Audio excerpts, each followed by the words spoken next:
Hello and welcome to Data Communication and Networking online lecture series. Myself Reema Rawal from LG Institute of Engineering and Technology in the Department of Electronics and Communication. Today's topic is Elementary Data Link Protocols from the unit number 3, that is Data Link Layer. So let us start with that. First of all, let us see which are the elementary data link protocols. There are three elementary data link protocols. First one is an unrestricted simplex protocol. The second one is a simplex stop and wait protocol. And the third one is a simplex protocol for a noisy channel. So these are the basic three elementary data link protocols. The first one, as the name suggests, that is simplex protocol. So all of the protocols which we are using over here are simplex protocol. This is simplex protocol, this is simplex protocol, and this is also simplex protocol. That means what? Simplex means there will be the communication only in one direction. That means the data transmission can be done only in one direction.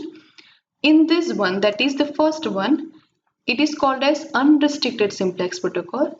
So according to the name, there will be no restriction on the frame size or the timing or error control or flow control.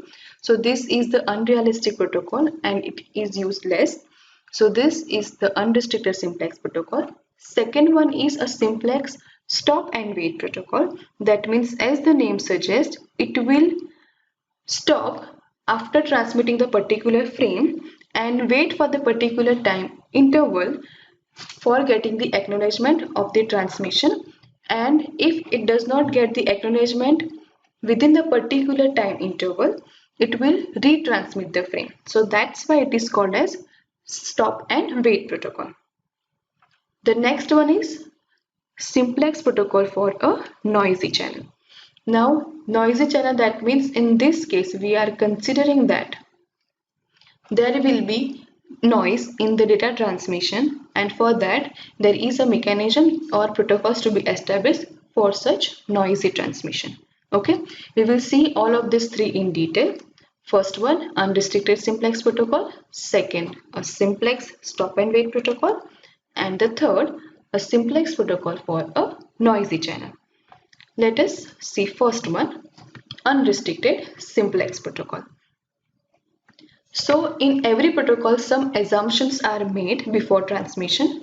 Here the assumptions are, first one, data is transmitted only in one direction, because as this is a simplex protocol, data transmission will be only in one direction.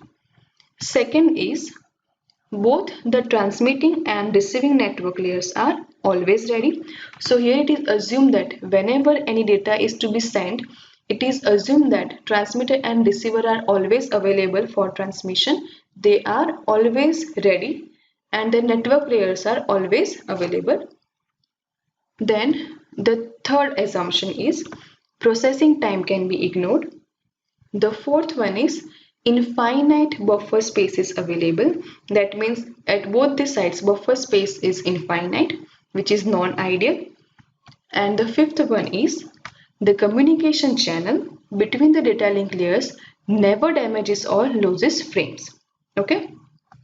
Now let us see how the communication is occurred or how the data communication happens through unrestricted simplex protocol. So for that, first consider the sender A and the receiver B, and let us consider its performance with respect to time. So for example, sender A sends the frame 1 to the receiver B. As this is the unrestricted simplex protocol, there will be no restriction on the acknowledgement or flow control or error control. So it will not wait for the acknowledgement from the receiver side.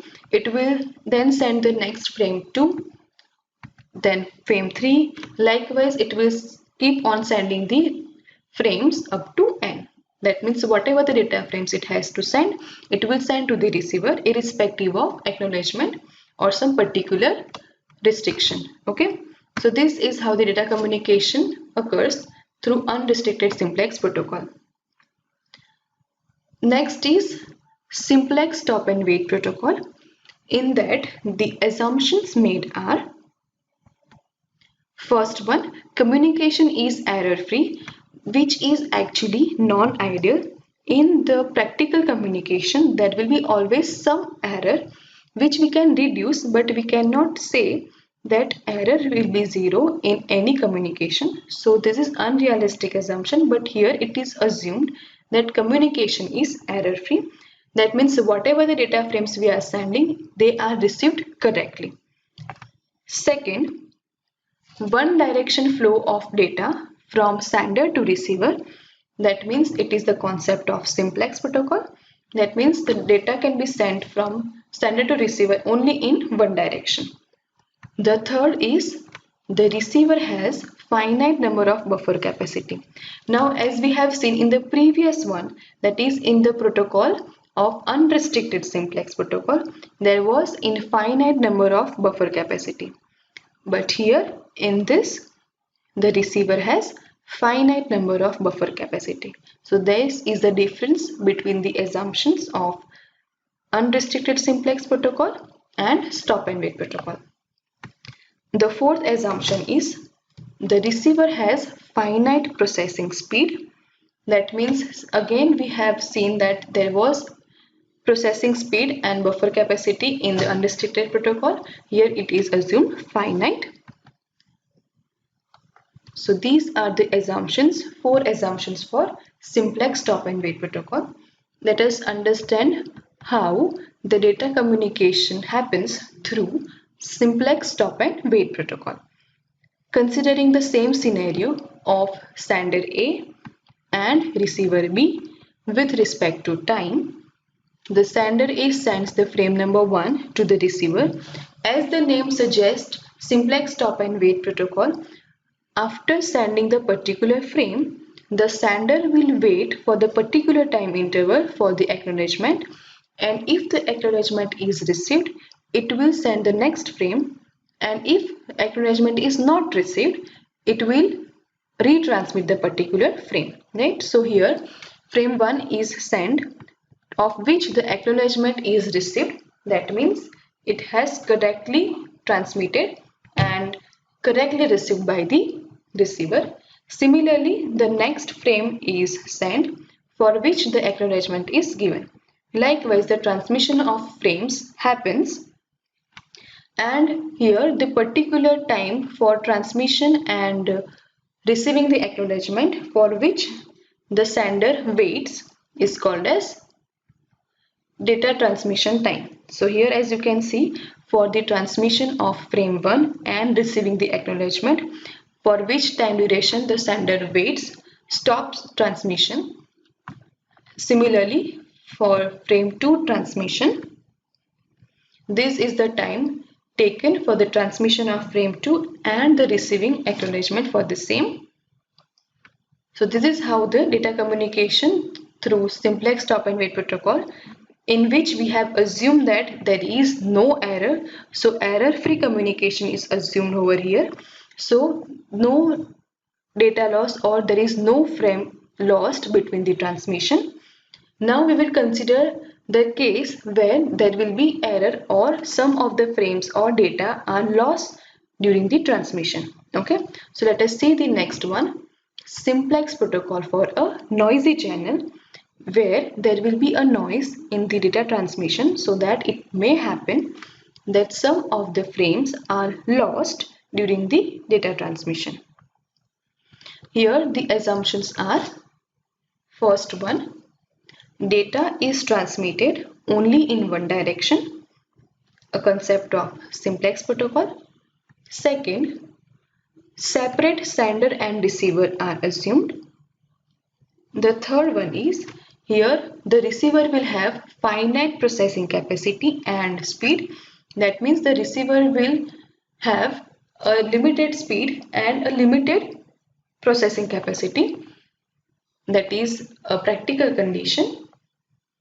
The fourth one is, since it is a noisy channel, error frames and acknowledgement is expected. That means Due to the noise, it may happen that frames may be lost. So for that, error frames and their acknowledgement is to be expected so that the retransmission of that particular frame can happen. The next is every frame has a unique sequence number so that the receiver side it can be identified that which frame is received and which frame is not received, so it can maintain the data of the received frame, which indicates the unit sequence number.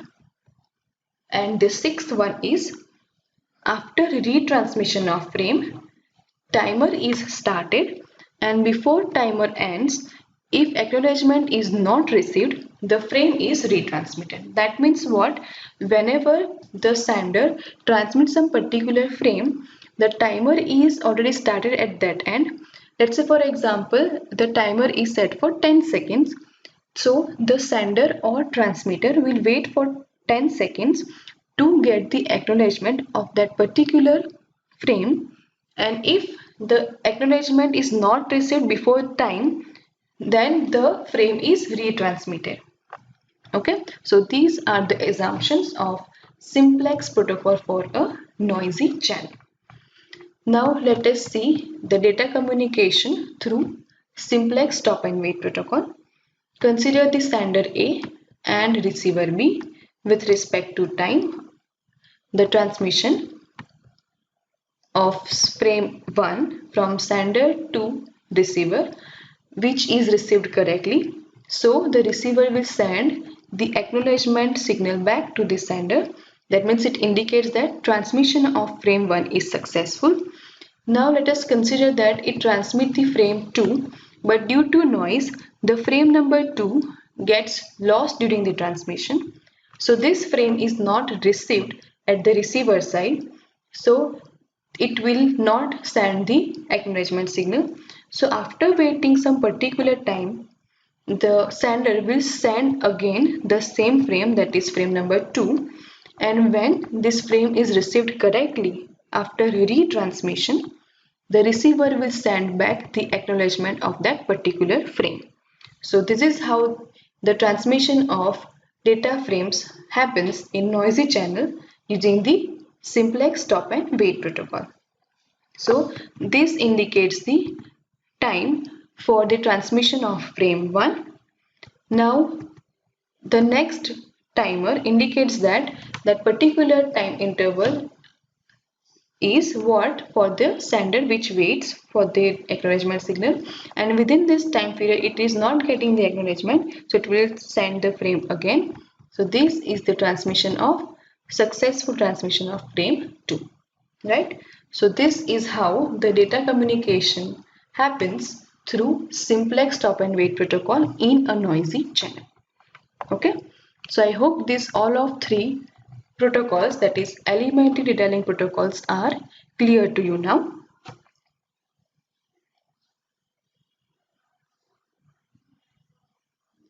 This protocol is also called as PAR, that is positive acknowledgement with retransmission, because in this, if positive acknowledgement is received, then the transmission further continues. Otherwise, if acknowledgement is not received, the retransmission of the frame occurs.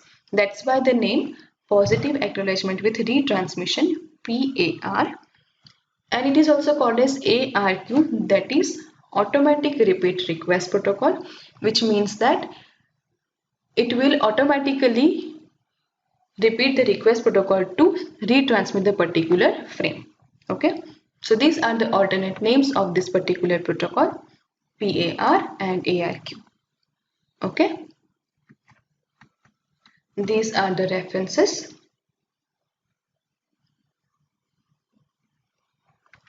Thank you for listening.